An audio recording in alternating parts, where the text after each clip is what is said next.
ye liboso na bino bandeko nanga mibali pe basi kosenga lisungi pona ya chalet de la foi esika tozali eza esika bateki lopango toza nisika okende te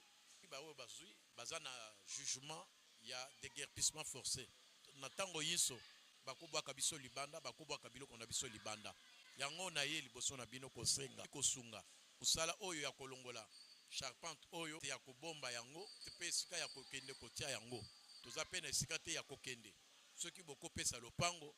église na Nzambe eyeba na kotonga pe kosalela Nzambe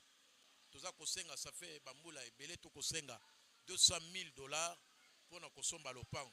Pourquoi pas ata kosomba esika oyo baza koteka ke ozali na mboka to libanda ya mboka ba numero yango yo na se ya video oyo po toyeba na ko moko na moko selon makoki na ye na sala na panda liboso na Nzambe ke na otika la somba lopango na nga moko te tant que na saleli na sombi na no lopango na Nzambe te ya ecclesia te nyonso bokopesa bozala sur ekoyeba na kosala musala Nzambe atata ba mama bandeko bilenge basi mibali boyeba na kokozwa likambo na motema tozali pe kobondela pona bino Nzambe akanisa bino pe ayeba na kopambola misala pe ya maboko na bino